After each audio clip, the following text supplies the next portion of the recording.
Brendan Flanagan once said the better able team members are to engage, speak, listen, hear, interpret, and respond constructively, the more likely their teams are to leverage conflict rather than be leveled by it. And Dale Carnegie reminds us when dealing with people, remember, you're not dealing with creatures of logic, but creatures of emotion. Handling conflicts in the workplace can be an intimidating and unattractive prospect, but handling them badly or not handling them at all is sure to make things even worse. Conflicts, whether they involve you or whether they're among other members of your team, can seriously damage your organization's climate if not dealt with right away. But how do we properly resolve conflicts and disputes in a way that minimizes dissatisfaction from both parties and positively impacts our organization? In this course, we're going to teach you how to do exactly that.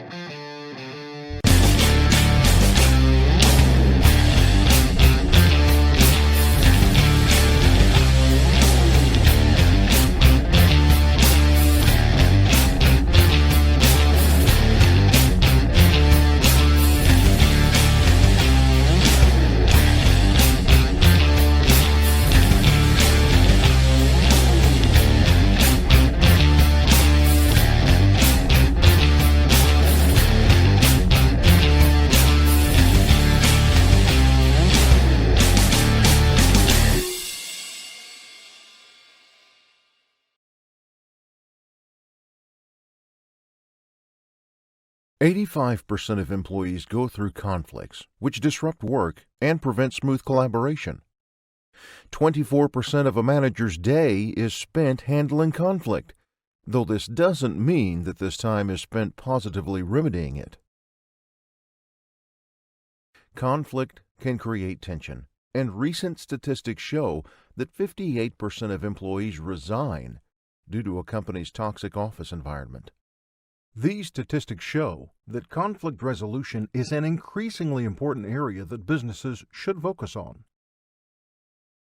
Our course is going to consist of a series of critical discussion points. These are designed to cover this broad topic as thoroughly as possible, to encourage growth in these vital areas, and to facilitate a real and fruitful discussion within your organization about how you can each improve on this essential characteristic both at work and in your personal lives in general. Some of these will be pretty lengthy, and some will be relatively straightforward and brief. At the very end of this roadmap comes the most important final step. Discussion time. Do not skip this. This is the most important part of this training. When you finish this course, you need to spend at least an hour or so going over the questions we supply at the end as a group.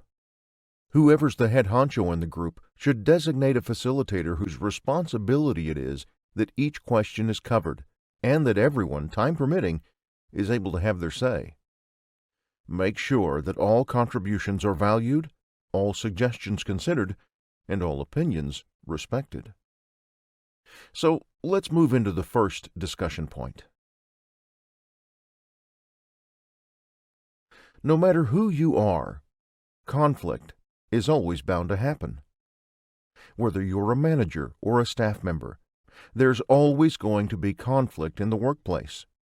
Conflicts are normal, healthy even, but they can cause everything to come to a screeching halt: your workflow, your productivity. One can't avoid conflict because negative emotions pile up and create a toxic work environment. Allow conflicts to sit too long, and they become a liability to the company.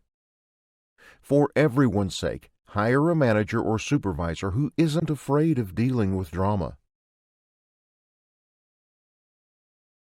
Deal with the issue as soon as you can.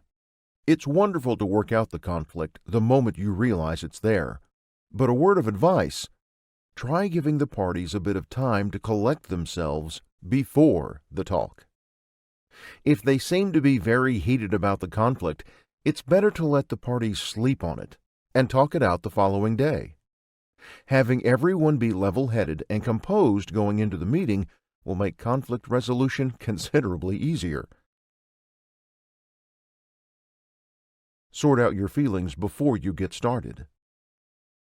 Calmly helping two parties who are antagonizing one another to solve a problem may seem daunting, but think of it as an opportunity.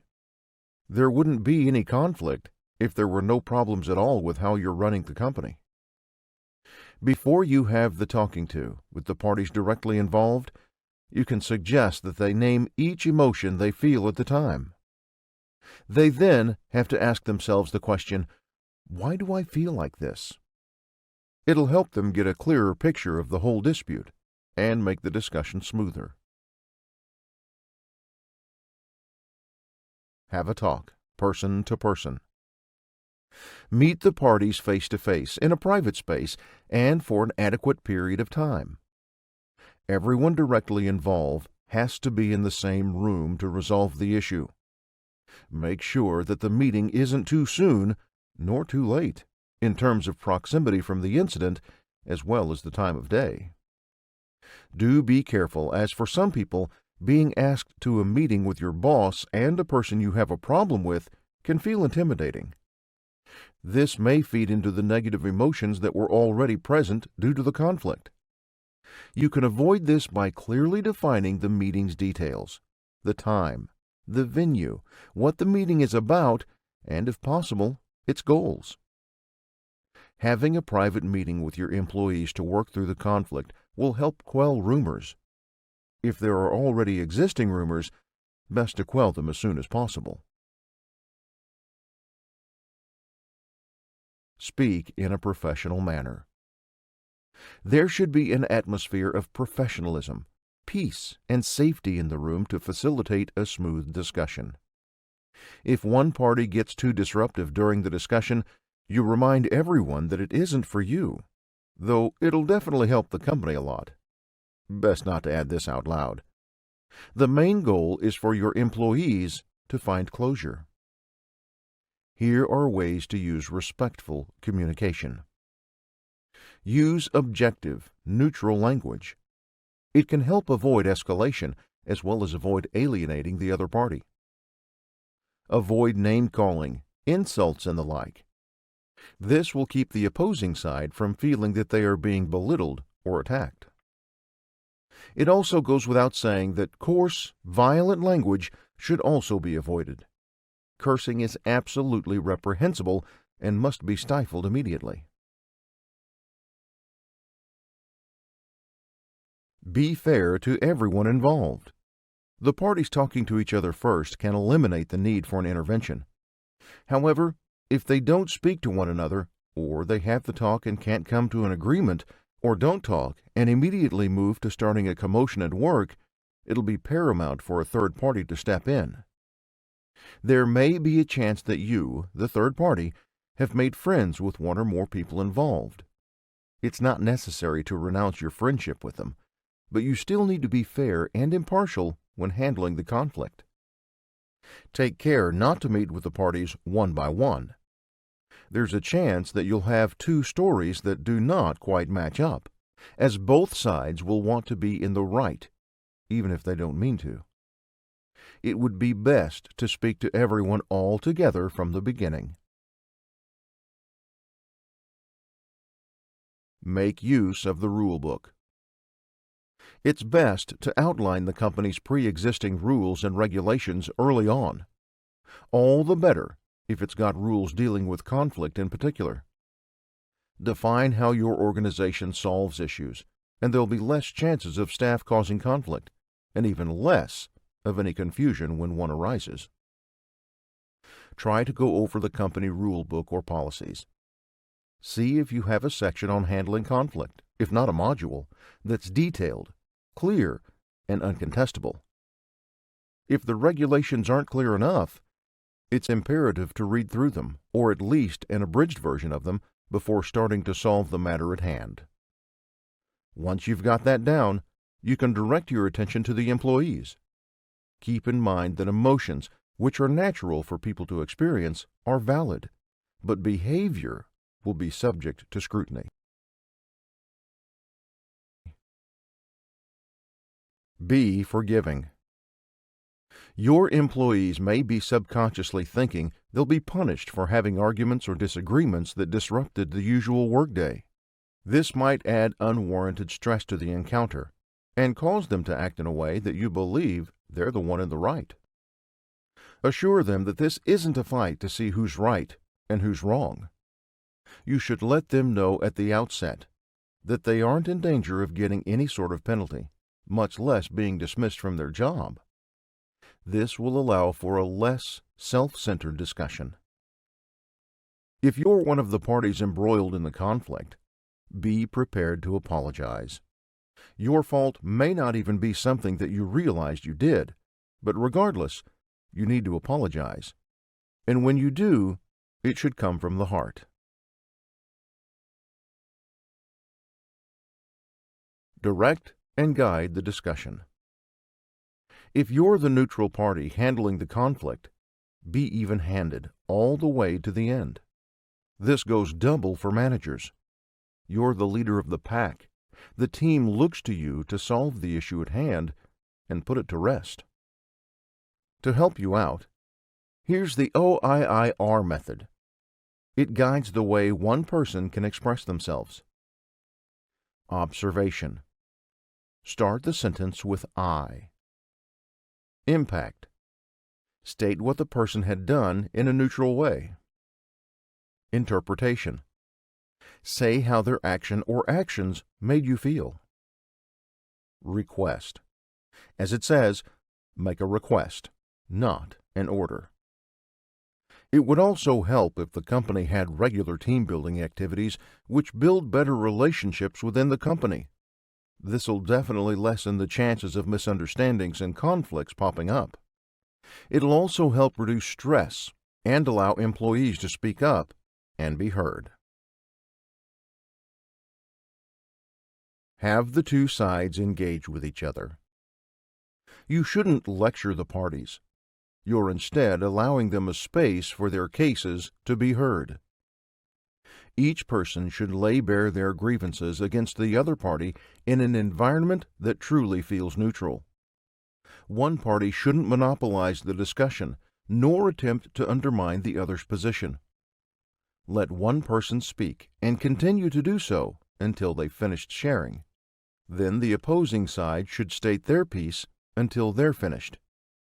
The objective is to find the actual problem, not the faults of the other side. A possible course of action is to have the meeting with the two opposing parties. Then after the discussion has ended, you can leave the room. After, the two sides can then talk to one another privately.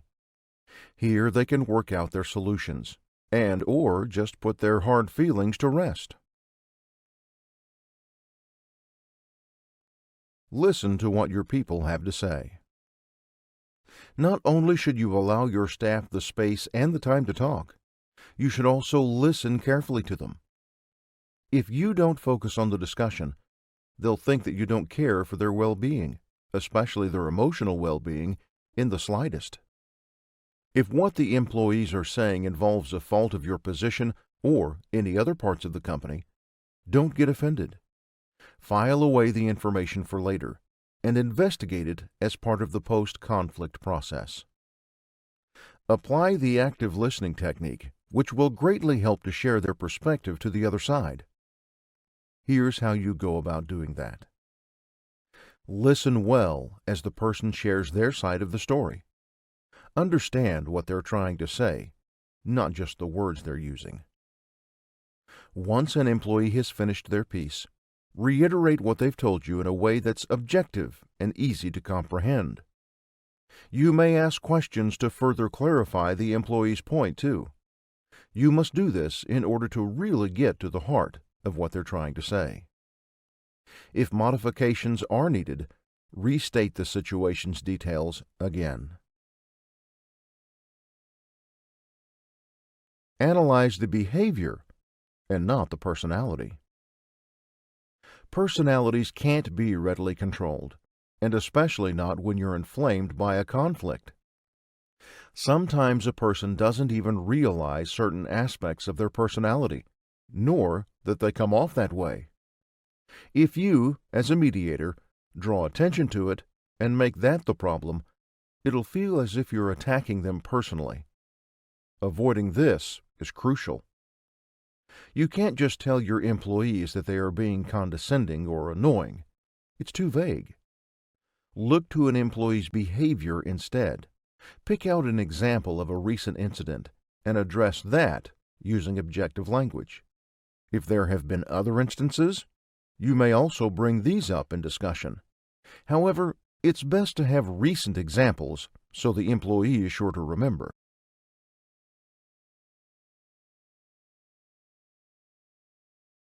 The road to figuring it all out. Once you've examined the details of the situation, you and the opposing parties need to start looking for a root cause. This can be easier said than done.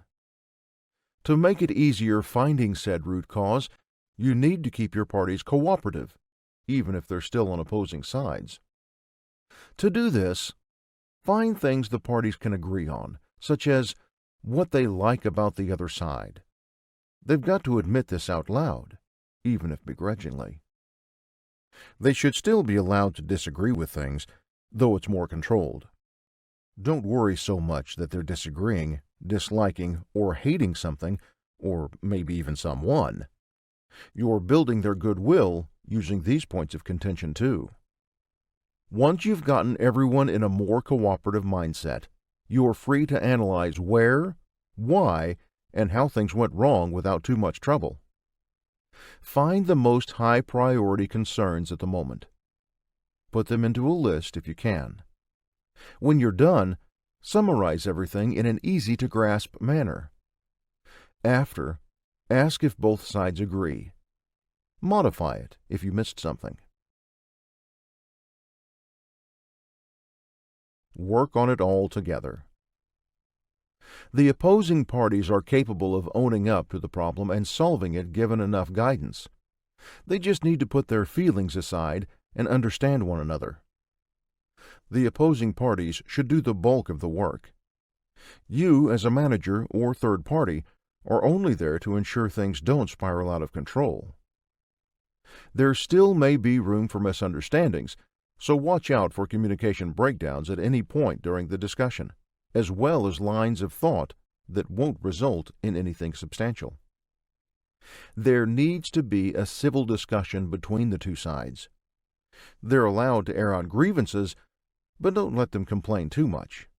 Their main focus should be to arrive at agreeable solutions after all. Compromise is key. Each person in the room wants something. These desires may not line up at first glance, therefore you must all be prepared to compromise for the sake of finding a solution that's mutually beneficial and possibly replicable for future situations. During the discussion, both sides need to be able to share pressing desires or goals and why they want them. They should be open and honest about their interests. From there, it'll be easier for you, the third party, to figure out a solution that can keep everybody happy. If you understand what makes a certain employee tick, you'll be able to more efficiently help them reach their goal or goals. Apply this to the conflict resolution process, and you'll have it in the bag.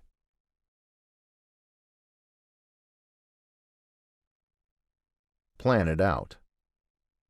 You need to discuss and keep discussing until all the problems or concerns have been discovered.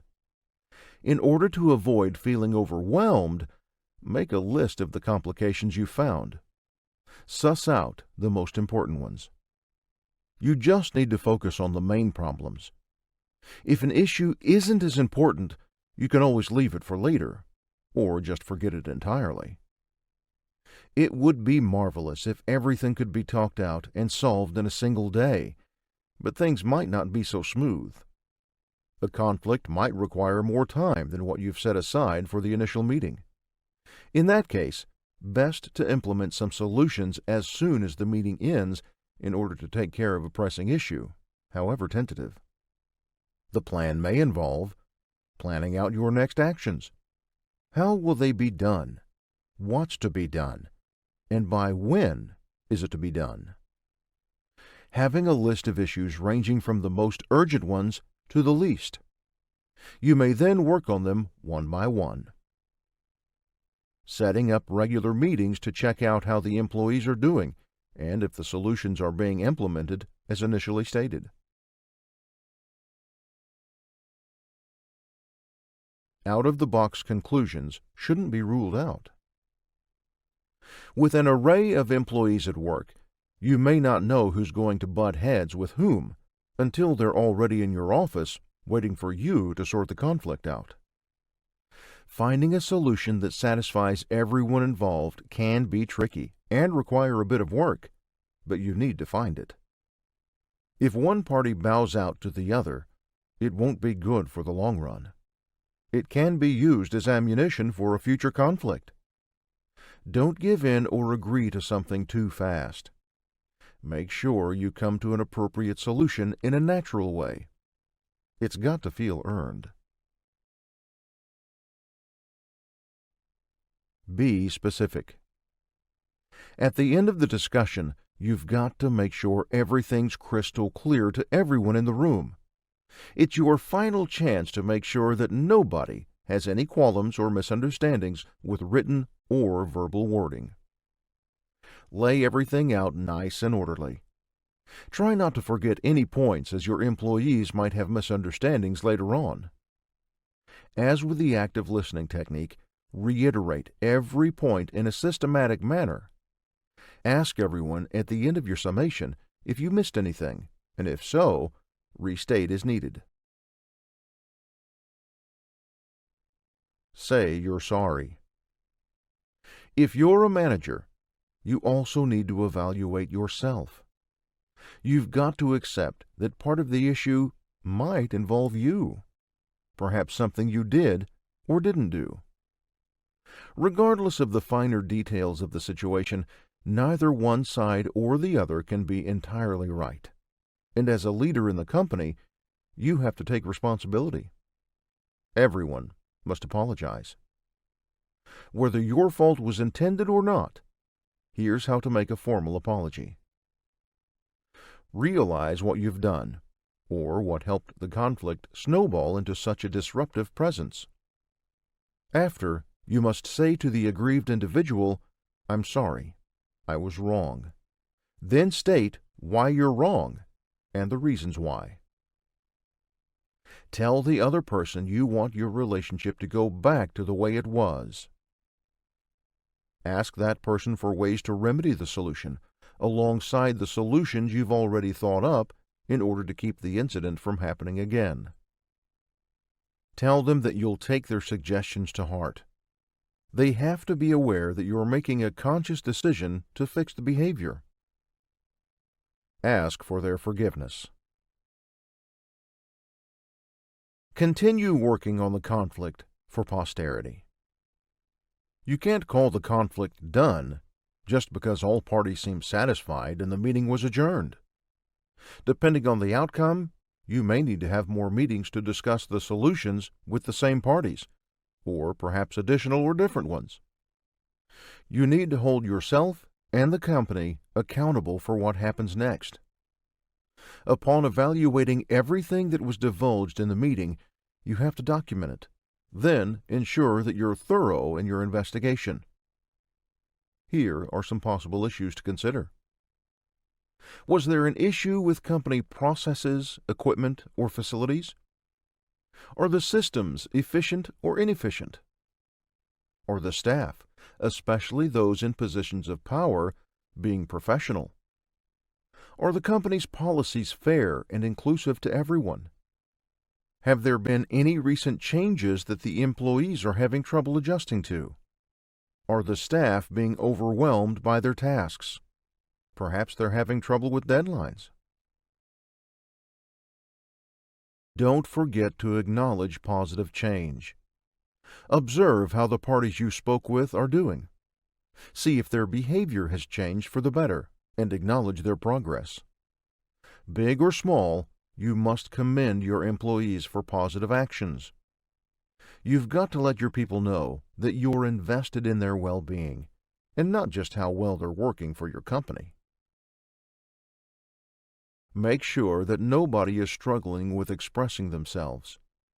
To stop conflicts before they even occur, your company should have a culture or environment that allows for feedback or comments. This weeds out potential issues which can cause trouble for the company and its staff. If you don't have such practices in place, then there's no better time to start than right now. Don't just leave it at setting down a box for people to write down their comments or criticisms. This seems impersonal, like you won't be that involved in or concerned about handling the issue. Have one-on-one meetings with your employees for a given amount of time. As for the amount, it depends on how much time you can spare to talk to everybody. More time will be better, but 15 minutes, give or take, should be enough to ask someone how they're doing, if there's anything bothering them, if there's something that needs to be fixed, or if they've got any suggestions. Thinking of the future. If you want your company to be prosperous, you've got to take on conflicts in the present to pave the way for the future. Resolve conflicts successfully, and you'll reap the benefits. On the other hand, if you put off conflict, then you'll ensure that your company's going to be stagnant, inefficient, and dreadful to work at. So even as you're in the middle of two hostile parties who don't seem like they're cooperating, remember that this is all for the best outcome possible, and a future without much infighting. And now, it's discussion time, the most important part of this training. Whoever's the head honcho in the group should designate a facilitator whose responsibility it is that each of the questions you see on your screen is covered, and that everyone, time permitting, is able to have their say. Make sure all contributions are valued, all suggestions considered, and all opinions respected.